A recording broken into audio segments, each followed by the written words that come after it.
Hello, this is Unsung. Welcome to my Season 13 Samira guide. If this is your first time on my channel, I've been a Masters Plus player since Season 5, peaking at Top 15 Challenger in Season 9, and I'm currently Grandmaster in Season 13. In Season 12, I was the best Samira in North America, and it's looking to be that way again this season. Now that my credentials are out of the way, let's go ahead and get right into this guide.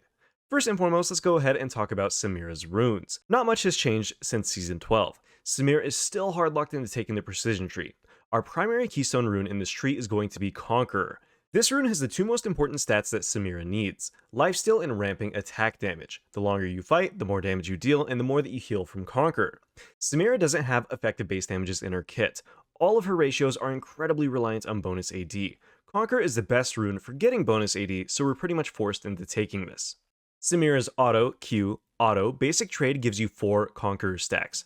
Our max stacks that we can generate are 12, so it's really easy to bump this number up if we're forced to all-in, or just by poking some more. The most common all-in we're going to be doing on Samira is auto Q, auto E, auto W, land bolt hits, auto QR. You'll easily fully stack your Conqueror, granting you huge amounts of AD and Vamp over the course of just about any fight. Make sure to stick around for the rest of the combo section later on in this video. Triumph is the next rune that we'll be taking in this tree. Triumph grants you healing on takedown for 10% of your missing health, and also a little bit of bonus gold. Samira is a mid-game champion. Her late game is pretty bad due to her stubby range, and her early game is easily punished if it's not played properly. Triumph helps you through this early game more than any other rune, so we don't actually have to worry about reaching late game as much. A bad fight can easily turn into a good fight if we're able to get a takedown. This rune is the ultimate failsafe for any reset champion. Even if our play isn't optimal, we'll be able to heal anywhere from 20 to 50% of our missing health and thus be able to continue fighting. Overheal is set to receive a buff on 13.3. Even after this buff, Overheal will be a pretty bad rune to take on Samira. Samira fights too early in the game and is too susceptible to harass during the laning phase of the game, making us get next to no value from this rune.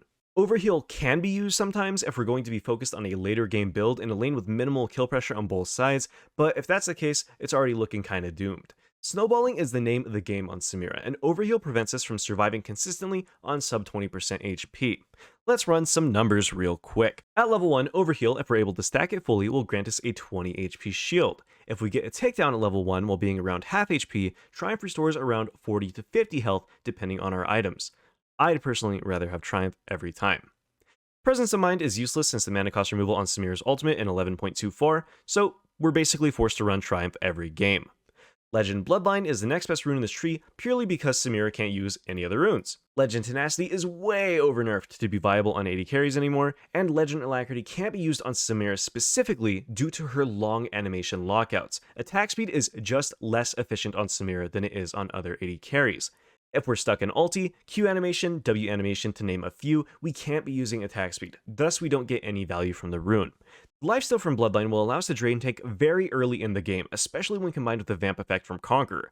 Since this rune also stacks very quickly with takedowns, most games will have full Bloodline value super early on. This is simply too valuable for us on Samira, so we're going to take this to be most effective. Finally, for our last slot here, we're going to end up running either Last Stand or Cut Down. Last Stand is always the safe bet. Samira's bad early game wave control and stubby range mean that this rune will be active a ton. Last Stand also has a very strong synergy with Triumph, allowing for plenty of low HP multi-kills when you pop enemies left and right on a pixel of HP. Cut Down is good into 3+ tanks. Taking Cut Down means it will be weaker in lane as well. Lane is everything for Samira, since that's where we start our snowball. If we're unable to snowball, then we won't do damage to tanks no matter what rune we have. If we are able to snowball and they have tanks, Cut Down will give us a huge boost in damage against those tanky targets. When combined with LDR, Cut Down turns about any tank into butter. But we still only want to be running this if we're against 3 or more tanks. It just simply is not as useful for us in the early game. So to give you a completed first tree, Precision Primary, Conqueror, Triumph, Bloodline, Last Stand. Now let's go ahead and talk about secondary runes. Domination is the best of the bunch, as this gives us access to Eyeball Collection and Treasure Hunter. Sudden Impact is a bait rune that is only useful early at like levels 1 to 3. This rune doesn't scale, doesn't provide us with more lifesteal due to increased AD, and quite frankly is terrible outside of cheesing. Please do not take this. Taste of Blood is kind of redundant for the same reasons. It doesn't scale, and we already have a bad lane. The extra healing that we get isn't going to help us, and Cheap Shot is useless on this champion. Eyeball Collection, however, gives us 18 AD when fully stacked, which is about 2 longswords. This rune is better than Sudden Impact because once again Samira needs bonus AD in order to deal damage. It's not hard to stack Eyeball Collection on a champion like Samira, and when paired with other snowball runes such as Treasure Hunter and Triumph, we're really able to make our snowball super effective. While the raw gold value of that 18 AD is around 630 gold, it's worth so much more simply due to the fact that we have it earlier in the game, without having to spend extra gold to get there to begin with. 10 AD over the course of an early game fight can equate to around 150 extra damage in the duration of a full combo, and that 150 extra damage can be the difference between winning or losing a game. For this reason, Treasure Hunter is also our next best in slot rune. Treasure Hunter allows us to be an item up if we're ahead, or to be even if we ever fall behind. This is strong for the same reasoning as before, and really snowballs out of control if we're able to be consistently forcing fights. In the Season 12 guide, we talked about Sorcery Secondary and Resolve Secondary. In Season 13, there is simply no place for Resolve Secondary. Snowballing is just so much more important than being useful in the late game, and this rune tree has been nerfed into the dirt. Riot has absolutely gutted Conditioning and Revitalize, our two most important runes here. Unflinching is nerfed, Overgrowth takes far too long to come up, and Second Wind is bad on most ranged champions. This leaves us only with the option of Bone Plating, which is easily poked off during the lane phase, and has no scaling. In an absolutely zero poke lane, such as Alice or Tristana, we can take Bone Plating and Overgrowth and hope to survive the combo, or we can just get good and simply not take the bad fights to begin with. For this reason, Resolve Tree is effectively dead on Samira. Conditioning, Revitalize, please come home. Sorcery Secondary hasn't been nerfed at all, but the system changes that we've been receiving for AD itemization make this page kind of subpar. The big thing here is the durability patch. The durability patch has crapped both Resolve and Sorcery Secondary out of the meta. If we're in a low kill pressure lane and are absolutely forced to scale, we can run Nimbus Cloak and Gathering Storm here. Nimbus is only good if we're running Cleanse and is something that runs Exhaust, or stuff with undodgeable CC like Leona, Viger, or Braum. Gathering Storm is the most useful out of the bunch here, but it takes 30 minutes to outscale Eyeball Collection. Average game time in League of Legends is 25 minutes. I'm sure you can understand why this isn't good. So to recap, only take Sorcery Secondary if two conditions are met. Enemy team has undodgeable CC, and we're forced to scale. If only one of these two are met, just go Domination Secondary. Now that we talked about runes, let's go ahead and talk about summoner spells. Flash is a must. This allows us to assassinate people out of position and keeps us safe from ganks or high value spells. Every game, no alternative. Exhaust is still our best all-around summoner spell. Healing for yourself, picking somebody, removing damage from a fight, you get the idea. This spell slows people so you can force them into a bad trade, allows you to counter-assassinate assassins, and win every single ADC 1v1 in the game. Exhaust helps you get into fights, stay in fights, and removes those random one-shots from 0-5 champions. That means no more Irelia killing you while missing everything.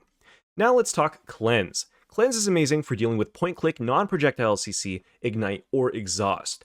These are your things like Leona Q, Alistar E, Braum passive, you get the idea. The only outplay to these things is simply not being in range, but since we're a low-range reset marksman, we have to be in range. Take Cleanse if you're dealing with heavy amounts of undodgeable crowd control, or if the enemy team has an enchanter like Soraka who will run Exhaust. Now on to Heal. Heal is a trash summoner spell on Samira. Not going to pull any punches. Low elo AD carries are obsessed with this summoner and it is hot garbage. The cooldown on this spell is far too long, it's far too defensive for a champion like Samira, and it's hard countered by Ignite, which most solo laners and supports end up running. If you're taking heal, you're doing it wrong. The only time the summoner is somewhat decent is if you know the enemy AD carry will be forced to take cleanse and they have some enchanter with negative pressure in lane. Exhaust is just a better summoner all around when compared with heal. Now before somebody OPGGs me and goes Unsung, you run cleanse in 90% of your games, why are you telling us to take Exhaust? Playing in higher elo brackets means that people understand the value of well-timed CC or Exhaust, so I'm forced to counter it pretty often. Cleanse is better for countering a clutch CC since fights are decided so fast. This is not the case in games below GM and Challenger. In those games, people make mistakes. Exhaust is stronger for capitalizing off of those mistakes. When mistakes don't exist, Cleanse is really strong. But Exhaust still has its place. Do as I say, not as I do, until you're way higher on the ladder. Now on to starting items. This is the exact same as Season 12, so we'll borrow from that guide. Here are the pros and cons to both of these, so let's break them down so you can decide what you want to be taking. Starting off with Longsword. As far as pros go, we have increased sustain because we're able to take 3 potions, we have far quicker scaling because we don't actually have to buy an extra longsword, and we have higher damage in the early game because this gives us 10 AD compared to the 7 AD from Dorans Blade. Now as far as cons go, this is substantially weaker to all-in because we don't have the bonus HP. This actually lacks lifesteal until Vamp Scepter. And the second point isn't really a con. By the time that lifesteal from D-Blade is effective, you'll already have other items or have some stacks on your Legend Bloodline. Now onto Dorans Blade. The pros of this are that it's the strongest all-in and counter all-in item in the game. This does grant Omnivamp if you do end up holding onto it, and as far as cons go, it's not worth as much for the economy, and if the fight fails, you're set very far behind. The weak sustain overall is also a pretty glaring issue here. If you get poked out or if somebody chooses to not all-in you, then you're actually losing effectiveness here. Now that we talked about our starting items, let's go over itemization as a whole. Samira's itemization is limited compared to other champions because A, she has crit scaling, and B, she is Feast or Famine. All marksmen in Season 13 have pretty bad itemization, not gonna lie. Build diversity is at an all-time low. The only thing that has changed from Season 12 is that sometimes we run Collector and other times we straight up go into BT or IE. We'll cover 3 build paths total, as this is all we have now. We have Mythic into Boots, Collector, and then IE. We have Mythic into Boots, BT, and then IE. We have Mythic into Boots, IE into LDR. That's it. Let's talk about our items individually now. As far as Mythics go, there are 2 choices, Immortal Shieldbow and Gale Force. Immortal Shieldbow is really strong when people fistfight non-stop or they don't respect your range. We have Lifesteal, a massive shield, extra AD when the shield pops, and scaling HP due to the Mythic passive. This is really strong for Samira and should be the mythic that you buy in 90% of your games. When people start to respect your range a little or you're against super long range ADCs, then Gale Force is a strong alternative. The active does a whole bunch of damage, but most importantly, it gets us into range. Gale Force can also be used to dodge clutch abilities. We can't deal damage if we can't touch our opponent. The most important thing for an ADC to do is deal damage. Gale Force is significantly higher skill than Shieldbow and requires learning a completely new playstyle. I do not recommend this item to any new Samira player, unless there is absolutely no other option. The risk versus reward simply isn't there if you don't understand this playstyle, and it's very complex. As far as boots go, this is really simple. Plated steel caps are hands down the best, however Mercury treads are also a viable situational pick. Steel caps grant you damage mitigation from the armor that is stock on the boots, as well as the 12% reduction against any and all auto attacks, even mages auto, making these boots incredibly efficient as a whole. Since Samira's range is on average 100 shorter than most meta picks at any given time, you're going to be starting most fights 1 auto attack down, and steel caps remove some of this handicap. Merc treads are strong when the enemy team has 3 or more AP champions with no assassins, or you absolutely need the tenacity. Merc treads are only better if the enemy team consists of things like Mord, Sejuani, Lissandra, Varus, and Leona. Otherwise, steel caps will help you significantly more over the course of a fight. If the enemy team is all AD, then steel caps. If they have heavy CC that you cannot dodge and a lot of AP, then you go mercs. Now let's talk about the most controversial item here. Collector is weak on every other champion. However, the stats that this item provide are incredibly important to Samira. Lots of AD for your terrible base damage, crit chance for your crit scaling, and lethality for snowballing in the early game. Samira is one of the best users of a weak item due to the way that her passive and ulti interact with the execution passive. Death in Taxes causes damage that would leave a champion below 5% of their max HP to be executed and grants you 25 extra gold. This passive applies on red buff, the multiple shots from Samira's passive since the damage doesn't happen all at once, and to Samira's R ticks. Samira gets more opportunity to execute champions than basically any other collector user, and the resets built into her E make it a very strong buy on her. Samira is a very unique case for collector. However, only buy this item against 4 to 5 squishy champions. This item is even worse in Season 13 than it was in 12, and it was already pretty bad. You really have to identify early on if you're snowballing, and if the enemy team has the correct composition for you to even buy it. Bloodthirster is a decent second item if the enemy team is very low damage, and you want to turn it into more of a drain tank. This is the best in-slot item to build against low damage enchanter compositions or DPS reliant AD carries. You will sacrifice a ton of damage with this build, but it is really strong in lower elos where people once again do not respect your range. This item has plenty of cons. It has low damage, a bad build path, even more reliant on you being in range, so you gotta think about how useful this is as a buy in the early game. Usually IE is straight up better.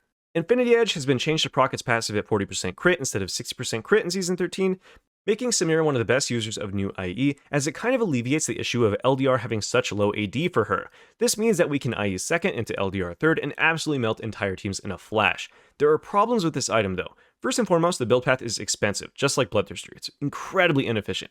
40% crit is also a terrible number for any AD carry, especially ones like Samira who rely on resets and have built-in crit scalings on their abilities. This means that we have to tack an extra 600 gold on to make this item decent. IE goes from being 3,400 gold to 4,000 gold because we need an extra crit cloak to hit that 55% crit breakpoint. If we don't snowball on the IE path, we risk being stuck in a power vacuum for a long time until our third full item. This is a death sentence for Samira, so we have to make sure that we stay ahead and we're able to purchase a BF sword relatively relatively early. This means sometimes we'll have to hold off on buying stuff when we have around 1k gold and just chill for a minute.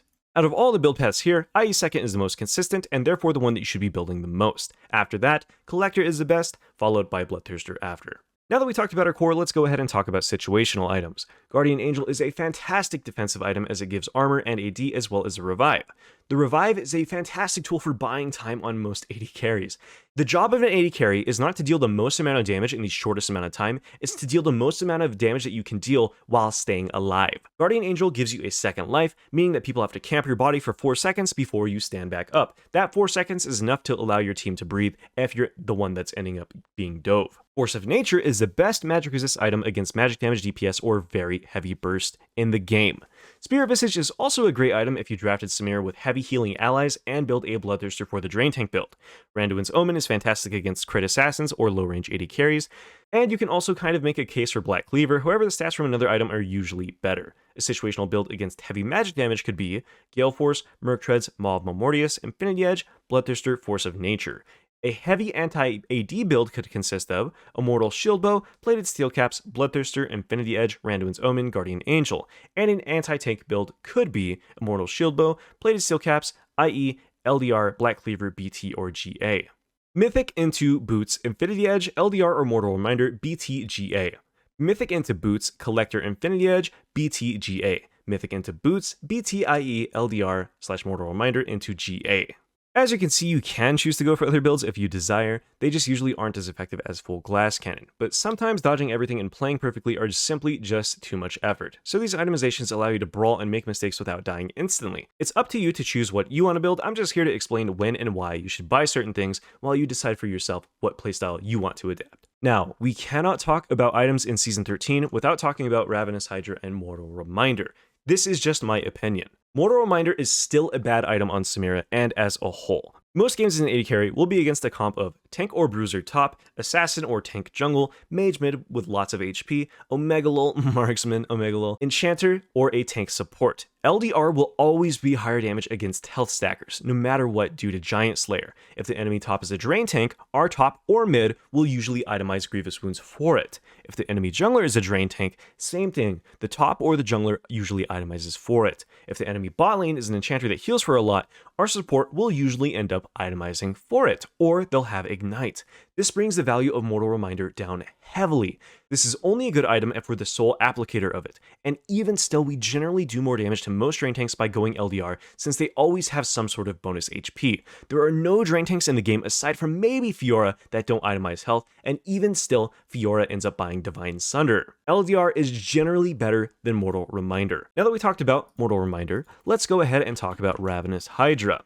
This is only good later in the game because Samira has crit scalings. This also takes way too long to stack, making it deal less damage than other crit items on Samira for the most part. This is just generally a bait item that you shouldn't buy. People are obsessed with asking me questions about this item. It is not good, it will never be good, and it was not good even when it was broken. Do not buy Ravenous Hydra, it's purely a bait. I don't understand why people are so obsessed with this item. Now that we covered itemization, let's go ahead and get into matchups. The most common question I get on stream or in DMs is, what do you do if you get an Enchanter support?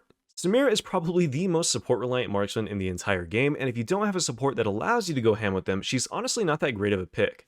I advocate for all of you to have a second pick like Lucian or Zarya that you can actually play with Enchanters, so that way you're not griefing yourself or your team. However, we are troopers out here, and maybe we do a bit of griefing, so your playstyle will have to shift to a more passive one if you ever get an Enchanter, which generally means farming until level 3, and then if you can't trade in that lane, you wait until 6. The best supports with Samira, in my opinion, are still Rel, Nautilus, and Leona in order. I personally hate playing the Renata Samira lane, but other Samira mains really like it.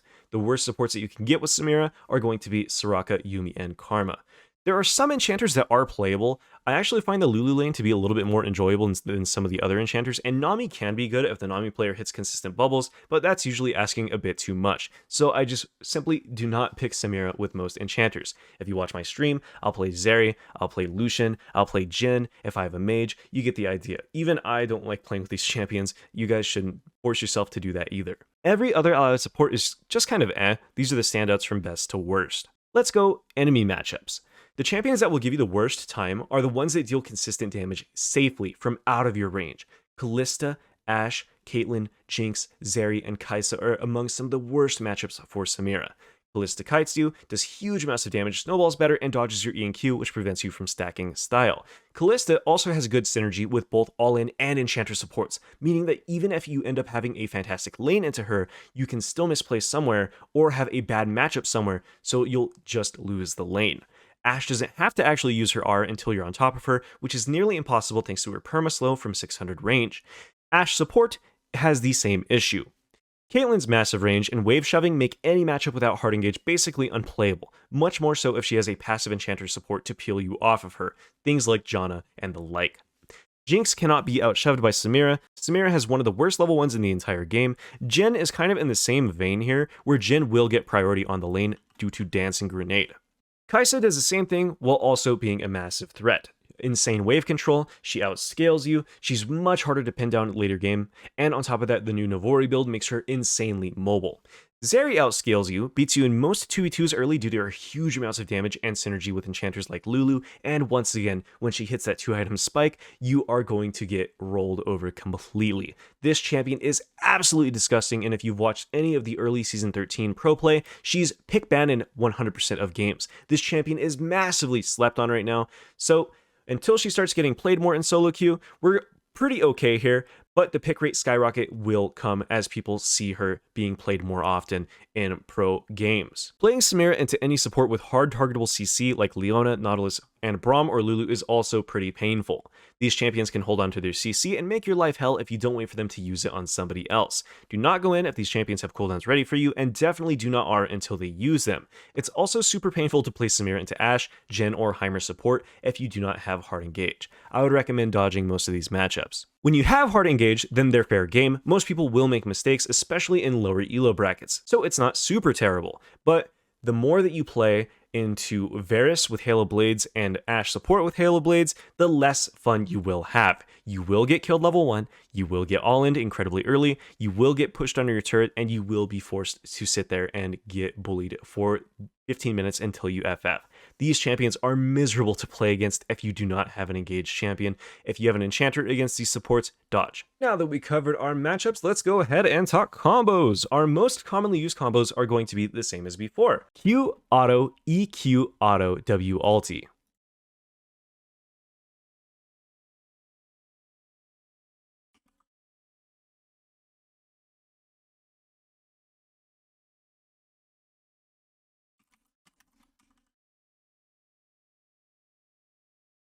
Auto Q, auto E. Next up, we have auto Q, auto E, auto W ulti. Now for all-ins off of crowd control, we have E, auto, Q, auto, W, auto ulti. One more time, this is usually used after your first ultimate in a fight. So, E, auto, Q, auto, W, auto ulti. And now next up we have the E to a minion. Auto Q, auto W, auto Q, ulti. Now we have some assassination combos. Flash auto EQ, auto WE again, ulti.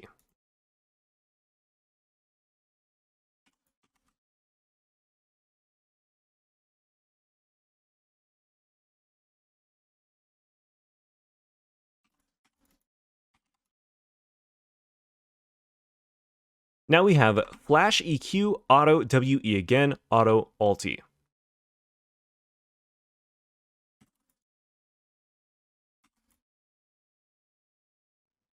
Our fastest style stacking combo without a reset is going to be Q, Auto, WEQ, W2 lands, and then we end up using our ulti.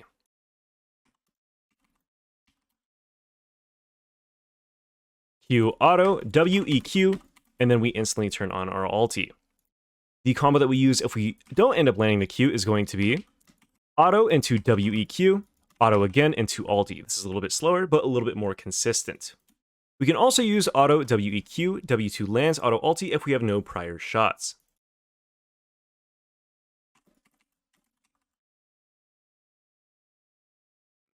Now that we've covered the combo section of our guide, let's go ahead and move on to early game.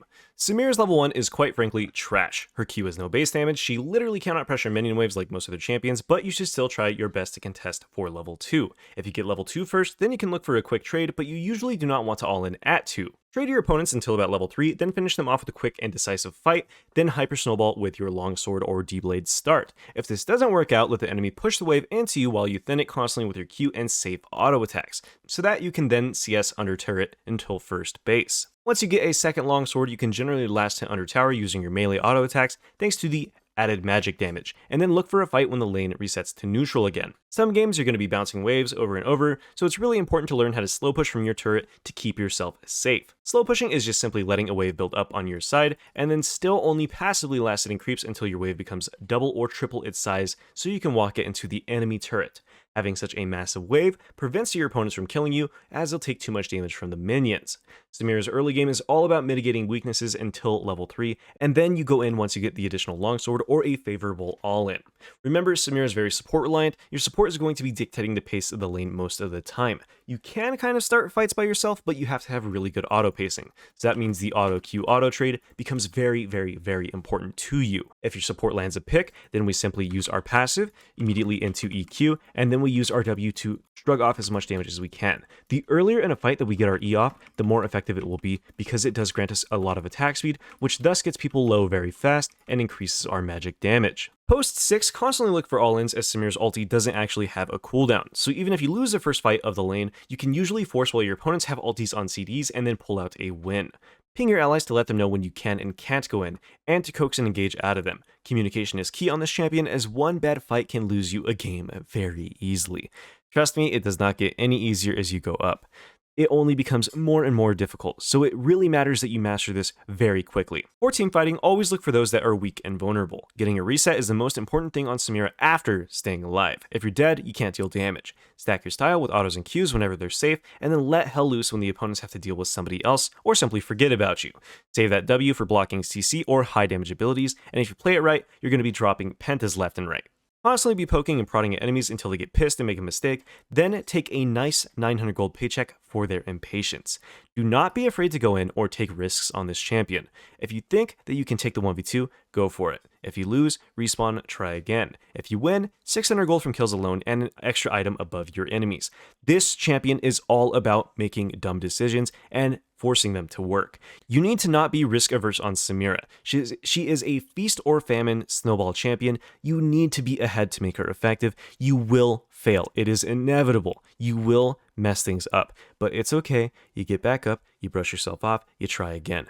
Failure is inevitable on Samira, so don't be afraid of making those mistakes or having one or two bad fights. Take that risk again, pull it off, and make up for it later on. You'll get the LP back if you take the loss in the moment. Remember, when we play League, it is a marathon, not a sprint. We're here for the long haul. If we learn how to play this champion effectively very early on, sure, we might lose a little bit of LP, but we'll be able to gain it back 5 to 10-fold if we just stick through with it. So anyways, thank you all for watching my Season 13 guide. I hope to see you guys all on my stream at twitch.tv/unsungpts. Feel free to ask me any questions that are not answered directly in the guide, and to, of course, leave YouTube comments if you have anything that you want me to answer as soon as possible. The best way to reach me is either through my Discord or through Twitter, so make sure that you give those a look-see. Anyways, thank you all for watching, and I hope that you all have a wonderful day. I'll see you guys in the next video.